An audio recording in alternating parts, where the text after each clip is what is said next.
윤석열 첫 정기국회죠. 이 여야 모두 민생 중심을 이야기하고 있습니다. 근데 과연 지금 어떻게 진행되고 있는지 차 교수님이 지금 시작된 지 보름 됐죠. 물론 추석 때문에. 그렇죠. 정기국회는 9월 1일 날 개회를 했고요. 지금 대정부 질문이 예. 이제 지금 이어지고 있는 오늘 경제 관련된 질문하고 내일 아마 사회문화 예. 하고 바로 이어서 이제 여야 교수단체 다음 대표 주에. 연설을 하는데 이번에 이제 여야 교수 대표 연설에 이재명 대표가 처음 국회 의정단상에서 그러니까 당 대표로서 자격으로서 앉아 연설을 하는 부분이 또 일종의 관전 포인트가 아닐까라는 생각이 듭니다. 지금 물론 뭐 이 민주당이 이번 임시국회, 이 정기국회에 임하는 뭐 나름대로의 여러 가지 기조들은 우리가 다 충분히 읽을 수 있죠. 지금 이재명 대표를 둘러싼 여러 가지 사법 리스크와 관련해서 이게 대해서 일종의 방어도 하지만 또 한편으로 역공도 하고 있잖아요. 그러니까 예를 들면 방어를 하는 부분들에 대해서는 정치 탄압이다, 정치 보복이다. 그거와 함께 지금 역공은 김건희 그 특검법 그리고 또 윤 대통령에 대한 형사고발 이런 것들 병행을 하는데 여기서 이재명 대표는 약간 좀 결이 다른 행보를 보이고 있다는 겁니다. 이재명 대표는 그러한 그러니까 수비와 역공은 일선 당직자 최고위원들에게 맡기고 본인은 지금 상당히 민생에다가 초점을 맞추고 있거든요. 근데 문제는 이재명 대표가 말하는 그 민생이라는 것 자체가 말 그대로 민주당의 정체성, 민주당의 가치, 민주당의 여러 가지 그러니까 이 부분들을 강조하는 쪽에 초점이 맞춰져 있는 거죠. 예를 들면 뭐 지금 지난번에 농림수산향위에서 이 단독으로 통과시켰던 양곡 의무 구입 그 법안이라든지 그리고 또 노란봉투법을 비롯한 여러 가지 민주당식 개혁을 상당히 상징할 수 있는 부분들에 대해서 상당한 강공 드라이브를 걸 수밖에 없는 그러한 상황이기 때문에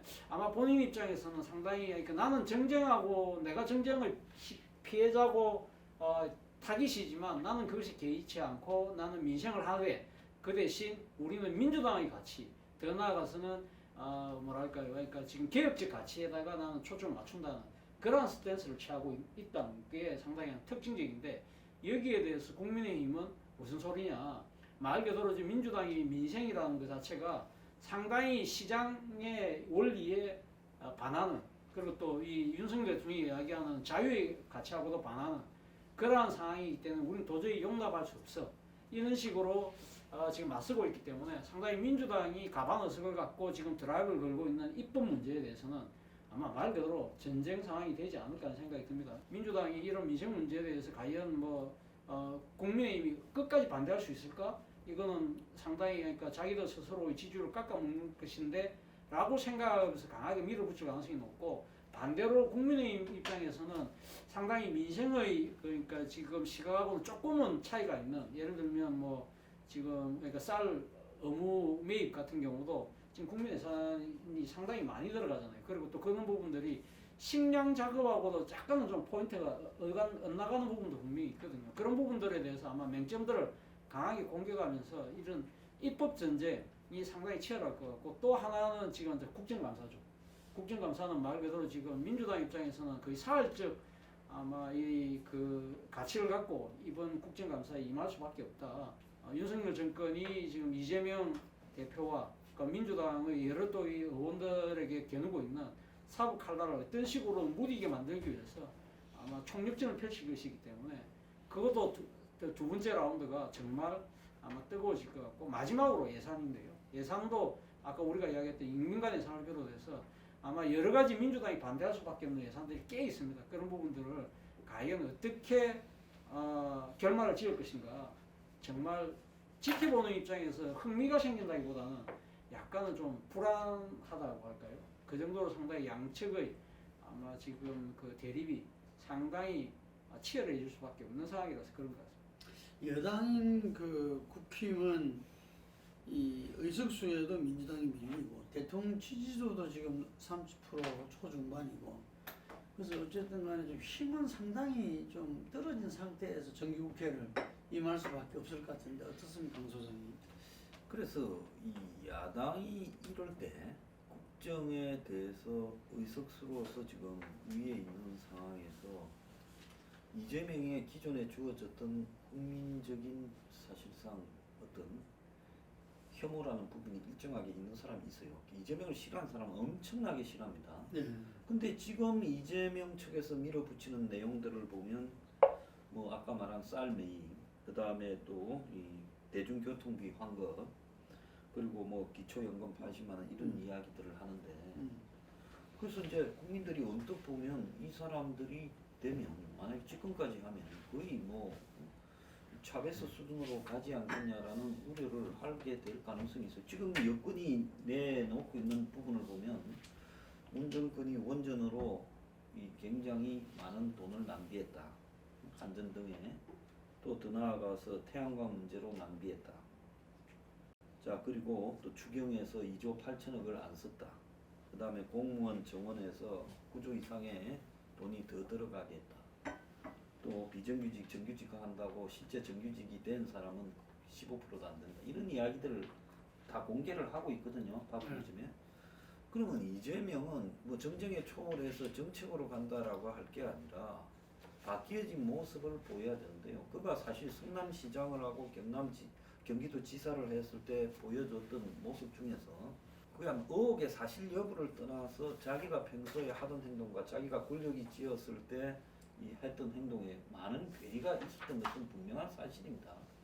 그러면 이 사람이 그런 부분들을 고치려고 노력하지 않고 또 민주당이 이재명 1인 전당화되고 그리고 민주당이 지금 대북 문제에 대해서도 지금 뭐 여러 가지 세계적 환경이 나빠지고 있는데 이 친북 일변도로만 가는 것이 맞느냐라는 문제 또 더 나아가서 그 민주당이 포퓰리즘적으로 지속돼서 가느냐는 문제에 대해서 민주당 스스로도 이재명 스스로도 고치려고 노력을 해야지 이런 것들을 갖다가 지역구도에 이 기반을 두고 우리는 최소 있는 이 정도니까 이제 공격을 해서 조금만 더 가면 된다고 지나치게 그렇게 가는 것도요. 저는 제가 봤을 때 윤석열이가 갈 때 과거처럼 문재인에게 바로 기회가 오는 게 아니라 이재명이는 윤석열이가 가도 같이 쓸려갈 수도 있다. 저는 그렇게 보거든요. 그렇기 때문에 지금 현재 이번에 뭐 어차피 정기국회는 무한투쟁으로 가고 민주당도 자기들의 이 관성을 못 고칠 거라고 봅니다. 굉장히 이 투쟁 지향으로 가는데요. 근데 실제로 윤석열이 다 거부권을 행사했을 때 다시 민주당이 200표를 갖다가 밀어붙이는 이 포퓰리즘 법안 중에서 획득할 수 있는 게 있겠습니까? 그러니까 전국은 무한쟁점으로 하고 누가 전번에도 우리 토론회 그랬잖아요. 이번에 정기 예산이 12월 30일까지 통과 안 돼서 예산이 내년에 안 될 수도 있다는 게 네. 국가 부동할 수도 있다는 게 맞아요. 그게 그럴 가능성이 매우 높아질 수도 있다. 저는 그렇게 봐요. 이 민주당은 저도 동의하는 게 딜레마예요. 차라리 180석을 갖고 있지 않다면 과반석 의석을 갖고 있지 않다면 모르겠는데 180석 정도의 절대 다수 의석을 갖고 있기 때문에 정기국회에 대한 많은 부분은 지금 이 딜레마에 빠질 수밖에 없습니다. 문제는 두 분께서 계속 지적하셨는데 유심히 보시면 알거든요. 노무현 대통령은 역대 대통령 중에서 유일하게 부양책을 안 쓴 대통령이에요. 문재인 대통령은 유일하게 5년 내내 부양책만 썼는 전 대통령이에요. 그래서 국가 예산을 400조대를 600조가 훌쩍 넘는 예산으로 늘려놨습니다. 지금 여기에도 그 민주당은 잘 생각을 해야 되는 거예요. 노무현 정신 그러지만은 과연 노무현 대통령의 예산 정책이 맞았는지, 문재인 대통령이 맞았는지. 문재인 대통령이 이야기하면 코로나 때문에 그러지만 코로나 이전부터 확대 예산을 썼었어요. 현재 이재명 대표 체제에 되고 민주당의 이 정책 당론을 어떻게 정할 것인가라는 것을 지금과 같은 문재인 대통령의 확대 포퓰리즘적인 어떤 그런 정책 연장선상에서 집행을 하게 될 경우 국민들이 동의하기가 쉽지가 않습니다. 그러면 뭐가면은 뭐 나중에 그것을 의서스를 갖고 제지를 하든 여러 가지 그런 논쟁 과정은 어떠한 과정을 거치든 국민들 여론 판단은 뭐가면은 자 민주당에도 그 개혁입법을 그러자면 집권 정기국회에서 제일 중요한 문제는 예산 문제예요.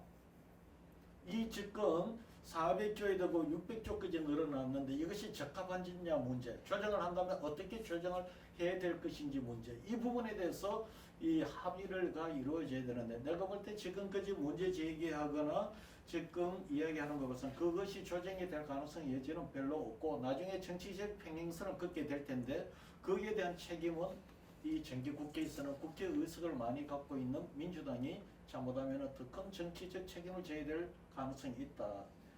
그래서 야당임에도 불구하고 정치적으로 더 큰 책임을 질 수 있는 딜레마에 빠질 수 있는 게 이번 정기 국회다. 저는 그렇게 봐요. 이번 정의당에서 노란봉투법 이른바 네. 그 부분을 이현주 의원이 대표 발의해가지고 민주당 의원도 상당히 그게 발의에 동참했죠. 그렇죠. 예.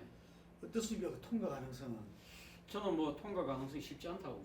지금 국민의힘이 워낙 지금 반대하는 그 상황, 입장이 워낙 강합니다. 그리고 사실 또 국민의힘이 반대하는 또 나름대로 논리가 어느 정도 또 타당한 측면이 저는 있다고 보거든요. 그런 측면에서 봤을 때는 상당히 이것이 통과되기가 쉽지 않다. 만약에 뭐 패스트트랙 같은 거에서 통과를 시킨다더라도 아마 제 생각에 윤 대통령이 거부권을 행사할 가능성이 저는 거의 100%가 아닐까라는 생각이 듭니다. 사실은 지금 이 노란봉투법 같은 경우는 사실은 합법적인 파업을 했는데 그걸 갖다가 상당히 조금 손배소 손배소를 해가지고 상당히 노도의 그런 걸 갖다가 수천억 정도 수백억 정도 뭐 그렇게 앉아 이렇게 배상 책임을 미긴다는 것인데 물론 노란봉투법에 의하면 불법 파업은 보호하지 않는다고 되어 있지만 사실은 그 노조의 행위를 상당히 지나치게 좀 확대 해석을 하는 측면이 분명히 있거든요.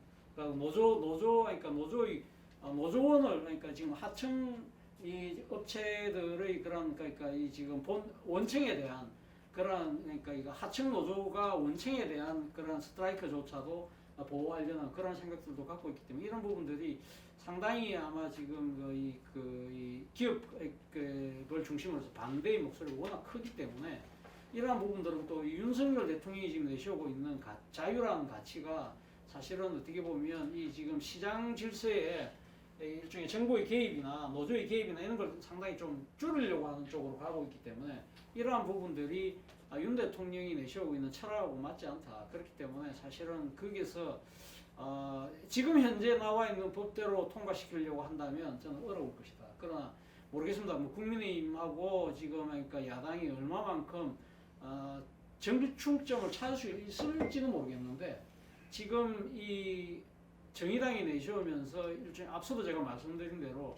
민주당이 지금 여러 가지가 그러니까 지금 입법을 하는 데 있어서 민주당의 가치 정체성 이런 데다가 초점을 상당히 맞추고 있기 때문에 민주당도 이 정치적 융통성을 발휘하기가 쉽지 않다는 것이죠. 그렇다고 한다면 이 현 상황에서 조금 더 양보를 하지 않는다고 한다면 이런 상황이라고 한다면 법 통과는 쉽지 않다.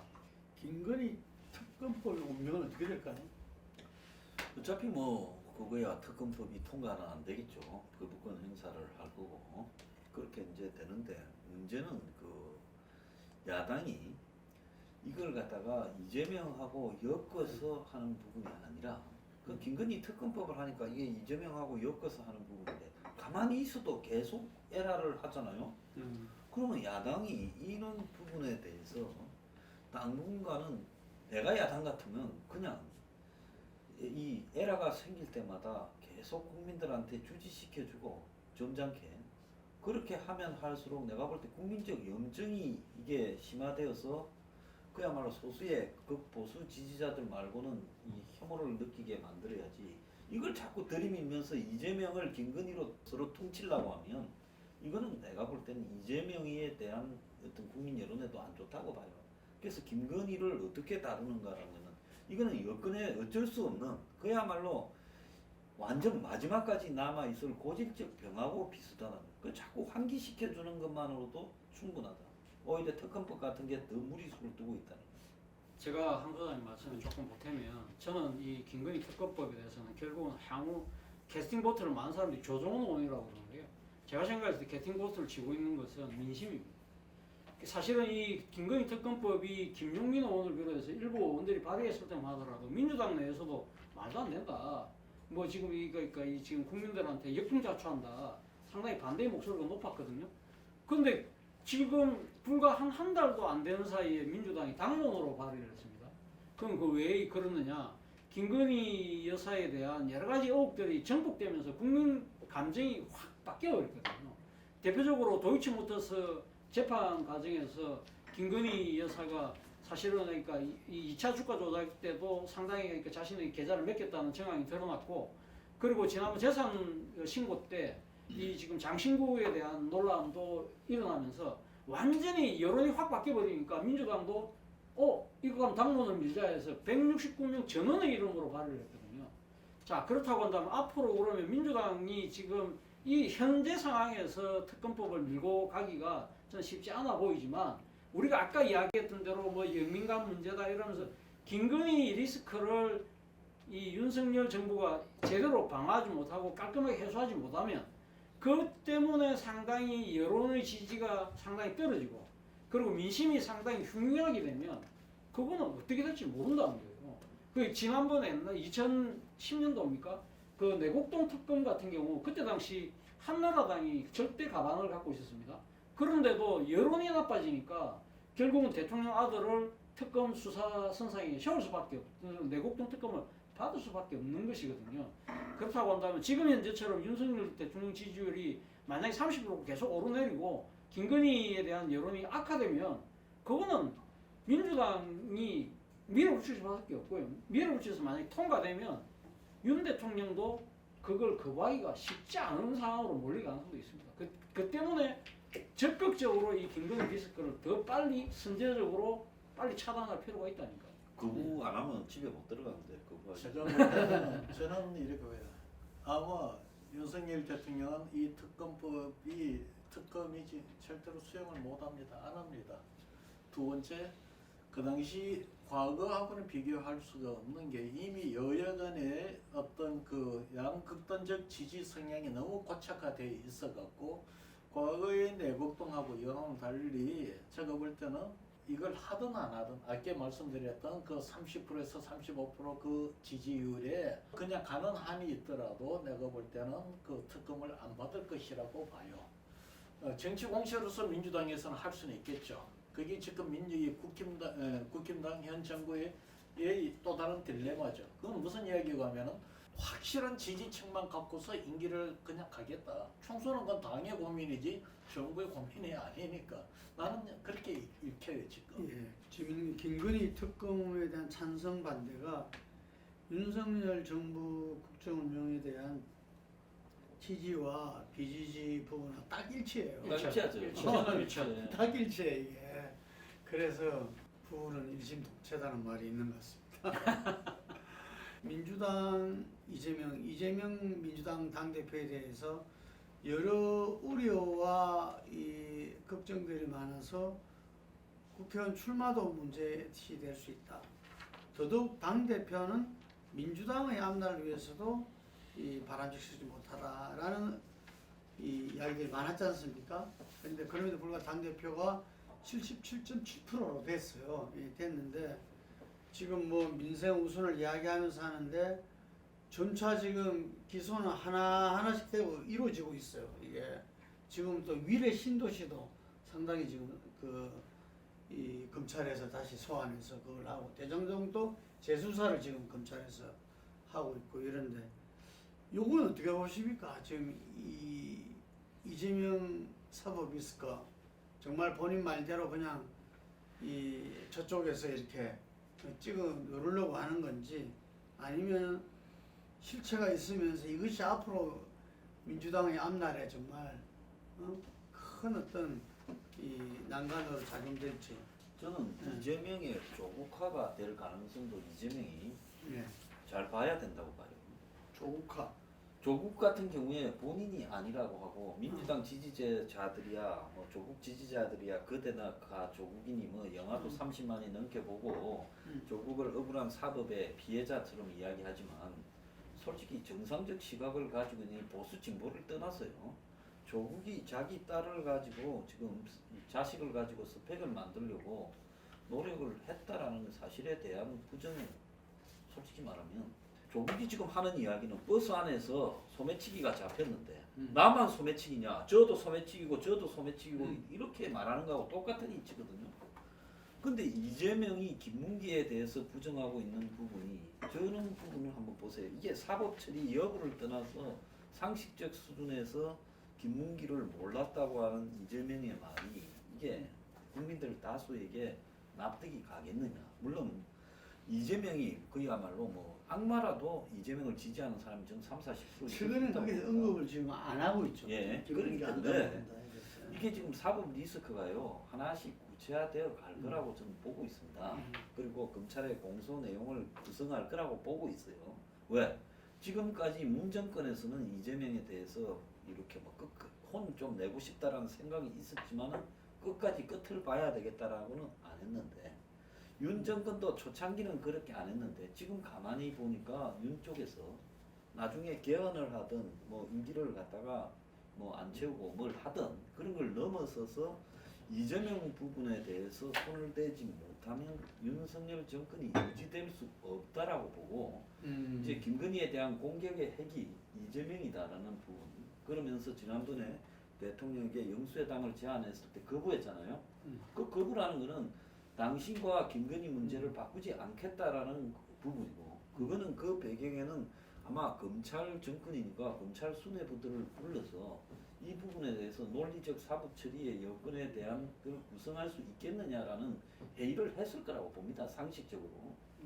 그런데 거기서 이거는 충분히 구성 여건이 된다. 지금까지 경찰이나 지난 정권의 검찰이 수사를 제대로 안 해서 그렇다라고 했고 제가 볼 때는 자신들은 이재명을 여러 가지로 엮을 수 있다고 판단을 한 것 같아요. 자 그런다면 이재명은 지금 앞으로 기소되는 부분에 대해서 모조리 정치 탄압이라고 이 맹목적으로 버틸 거라고 봅니다. 조국 했던 거하고 똑같이 갈 거라고 보는데요. 자 조국 같은 경우에 이제 정치 생명이 조국이 지지자들은 조국이 억울하다고 하지만 조국이 정치를 할 수 있겠습니까? 못하지요. 마찬가지로 이재명도 이런 부분에 대해서 가다가 예를 들어 선거법 위반으로 걸린 김문기 사건에서 판사들이 도저히 부인할 수 없는 부분이라가 100만 원이라도 때리면 김문기 몰랐다는 거예요. 판사가 100만 원 때렸다고 해서 판사가 정치 탄압을 하는 판결을 내렸다고 할 수는 없을 거예요. 왜? 선거 때 거짓말을 많이 하는 데 대해서 벌금 100만 원 때릴 수 있으니까. 그러면 이재명이 요새 굉장히 강화됐죠. 예, 이재명은 국회의원을 유지는 할 수 있을지 몰라도 이제 그렇게 되었을 경우에 피선거권 제한이나 434억 배상을 갖다가 민주당이 유리하라고 할 거랍니다. 그래서 나름대로 검찰 정권이라는 데서 검사들이 굉장히 구성을 해서 지금 어떻게 보면 윤의 핵심 오른팔 왼팔들이 검찰총장부터 다 배치되어져서 이 수사를 가는데 이재명이 늘어놓은 수많은 의혹 중에서 몇 건을 입증해서 그걸 갖다가 이 재판결을 높은 형이 아니라도 받게 하는데 크게 문제가 없을 수도 있고 판사가 아무리 정치적으로는 입장을 가지지라도 부인할 수 없는 증거들도 있을 거라고 봅니다. 그러니까 여러 개를 던져서 그 중에 한두 건이라도 걸리면 이재명의 정치적인 부분이 사실상으로 굉장히 어려울 수 있다라는 것을 윤 정권에서 각오를 한 것 같아요. 그 부분에 대해서는.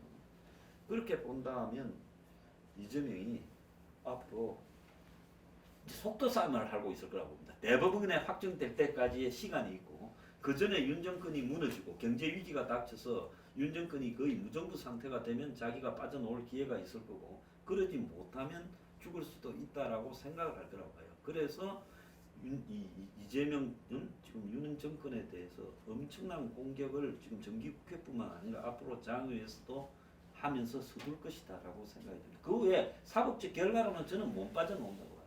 네, 저도 뭐 비슷한 생각인데요. 아까 우리 그 항소장님 말씀하신 것처럼 이재명 대표의 사법 리스크와 관련해서 민주당이 정말 그러니까 지금 사실은 민주당이 지금 쫄을 수밖에 없는 그 사안이 말씀하신 것처럼 공직선거법상 허위사실 공표입니다. 허위사실 공표인데 지난번 경기도지사 시절에는 빠져나갔잖아요. 그때 대부분의 판례가 뭐냐면 TV 토론에서 적극적으로 놓은 문답에 대해서 적극적으로 답변하다가 그런 부분들은 김영한 지금 충북지사 그렇죠. 그런데 이번에 백현동과 관련된 거는 국정감사장의 사안이거든요. 그 이후로도 그러니까 이제 국정감사장에서 이야기한 부분은 공중파 방송에 나와서 공중파 방송에서 또 그러니까 그건 김문기에 관한 이야기인데 그러니까 지금 그 백현동과 관련된 부분은 이건 적극적인 답변이 아니잖아요. 그러니까 경기도지사로서 상당히 예상 질문을 받고 나름대로 부하 직원들의 조력하에서 준비해서 발언하는 것이기 때문에 이거는 상당히 자율성이나 이런 융통성을 발휘해 줄 수 있는 공간이 적다는 거예요.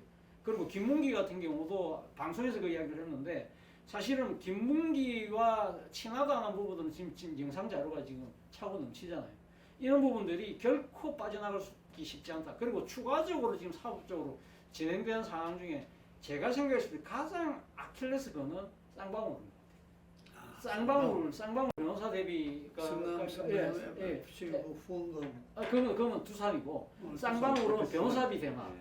변호사비 대납하고 이화영 전 경기부지사에 대한 뇌물 그리고 또 이 남북 협력 사업에 있어서 또 쌍방울 돈 대준 거. 그런데 문제는 이 쌍방울의 그 김모 회장이라는 사람이 지금 그 지금 나가 있잖아요. 지금 외국에 가 있는데 거기가 제가 봤을 때는 그 양반이 우리가 소위 말하는 그 이 전통적인 기업가 상하고는 다른 분이잖아요. 그렇잖아요. 조금이죠. 네, 다른 사람이기 때문에 이 양반의 입장에서는 자신의 그 앞으로 이 기업의 그 운명 이런 걸 갖다가 심각하게 고민하고 있을 가능성이 좀 높다. 제 생각에는 이 김 회장이 어떻게 보면 상당히 뭔가 결정적인 전환할 가능성도 저는 전혀 배제할 수 없다. 왜냐하면 이 양반이 그 살아온 이력 자체가 우리가 아는 정통기업인하고는 다르기 때문에 그런 측면에서 아마 검찰이 그 부분을 아마 강하게 공격할 거예요. 그래서 그런 부분들이 상당히 이제 그 되는데 문제는 민주당은 어떻게 방어할 것이냐. 민주당이 방어를 제 나름대로는 아마 할 부분이 우리가 지금 그 지난번에 그 경기도지사 때 허위사실 공표가 대법원까지 가서 전원 합의체 넘어가서 표결을 했잖아요. 그렇다고 한다면 이번에도 그러면 결국 가면 3심까지 가서 전원 합의체 가서 표결할 가능성이 높다고 봐야 돼요. 봐야 되는데 문제는 이번에 오준석 헌법재판관 후보자가 청문회는 끝났는데 지금 인준 표결을 안 하고 있잖아요. 그러니까 지난번 청문회 때 민주당이 아주 반대했단 말이에요. 근데 지금 국민의힘이 지금 표결 붙이면 인준 동의안 통계 안 된다고 생각해서 지금 안 되는 거예요. 근데 문제는 지금 2024년 1월까지 총선 전까지 지금 대법원장을 포함해서 6명이 바뀌어야 돼요. 근데 6명 전부 다 국회 인준안을 받아야 돼. 그렇다고 한다면 민주당 입장에서는 임명권자는 대통령이니까 대통령이 아마 찍는 사람들은 상당히 정권하고 유리한 사람을 찍으려고 할 거 아니에요? 그러면 민주당은 여기서 상당히 반대할 가능성이 높다. 그래서 민주당 입장에서는 대법원 판사를 상당히 그나마 중도적인 사람 정도를 고르려고 할 것인데 이 싸움도 아마 제 생각에 이 이재명 사법 리스크와 관련해서 상당히 앞으로 여야 간의 대결이 첨예해질 수밖에 없는 상황인데 자 다시 돌아가서 이야기하면 결국은 지금 허위사실 공표죄하고 쌍방울 저 이 두 가지를 주목할 필요가 있다 싶습니다. 이재명 수사 문제는 현재 여야 정치의 마지막 승부수다. 이게 최후의 결전이 된다. 윤석열 대통령은 아까도 이야기했지만은 김건희 여사 그 특검을 받아들일 수가 없다. 그걸 받아들이면은 소위 말하는 법 앞에 평등, 중도층이 요구하는 그 법 앞에 평등이라는 법칙을 실현하기 때문에 윤석열 지지율이 외연히 확장이 될 수 있는 계기가 됩니다. 그러나 우리가 상식적으로 현직은 정황을 놓고 볼 때 하늘이 두 쪽 나도 윤석열 대통령이 그 특검을 받아들일 수가 없습니다. 그러면 대통령이 5년 임기를 임기 기간 동안에 최소한의 지지율이 유지가 돼줘야만 이 통치를 할 수가 있는데 제가 볼 때는 그걸 어디에서 확보해야 되느냐. 전통적 반경 보수 진영의 지지를 끌어내는 수밖에 없습니다. 그러면 그 반경 보수 세력이 요구하는 것은 뭐냐. 핵심은 다음 5년 이후에 대선 정권 재창출인 거고 현재 야당의 가장 유력한 선두주자로 있는 이재명 당대표를 어떤 형태로든 사법적으로 처리를 해서 좌절을 시켜야 된다는 게 가장 강력한 주문 상황이라고 저는 봐요. 그렇기 때문에 때문에 윤석열 이 현 대통령 체제에 대고 사법부 진영이 다 갖추어졌기 때문에 바로 이 추석 이후부터 지금 상당히 적극적으로 지금 이 수사가 들어가는 거고 여기에 대해서 저는 법리적인 건 잘 모릅니다. 이재명 대표가 여기에 대해서 이 사법 수사를 버텨낼 수 있느냐 못하느냐는 거는 나는 판단을 못하겠고 당연히 그 결과가 사법 처리 대상이 되면 정치 보복이니 어떠니 저떠니 이야기를 해도 그거는 뭐 끝나는 거고 이제 잘해서 정치 사법 처리를 버텨냈다라고 칩시다. 그랬을 때 이재명 대통령 저희 대표의 차기 대선 후보로서 경쟁력이 유지가 될 수 있는지 여부 문제 그것이 하나 저는 쉽지 않을 것이다. 두 번째 그 과정이 1년 2년 이렇게 지속이 될 텐데 민주당 입장에서 모든 것이 그 문제로 다 블랙홀로 다 빨려 들어갈 텐데 그 과정에다도 그 이슈가 정쟁화되면서 다음 총선까지 치른다는 것은 대단한 리스크가 될 것이다. 저는 그렇게 봐요. 예, 당장에는 다음 주 그 대표 교섭단체 대표연설 예. 이좀 이렇게 주목되네요. 어쨌든 간에 이재명 리스크를 갖다가 뚫고서 이렇게 이 총선을 갖다 준비해 나갈 것이냐 아니냐. 결국에는 뭐 이 조만간에 그 어떤 결론이 나오지 않을까 하고 아까 이야기 보면은 대법까지 길게 봤을 때는 예. 또 다른 차원에서 뭐 대법까지 합격을 봤으니까 뭐 긴 호흡을 갖고 좀 갈 수밖에 없을 건데 어쨌든 간에 금방 차 교수가 지적한 대로 이 쌍방울 문제 예. 이제는 거의 주목을 안 받았었는데 예. 이게 새삼 지금 대두되고 있잖아요. 이런 부분들은 어쨌든 간에 뭐 이 민주당으로서는 이재명으로 특히 고민을 거듭될 수밖에 없는 대목인데 항소사님 이야기한 대로 이게 윤석열 운명과 서로 맞물려 있다는 거. 그렇죠. 이게 지금 현재 우리 전국의 우리 정치의 아이러니 아닌가 싶습니다.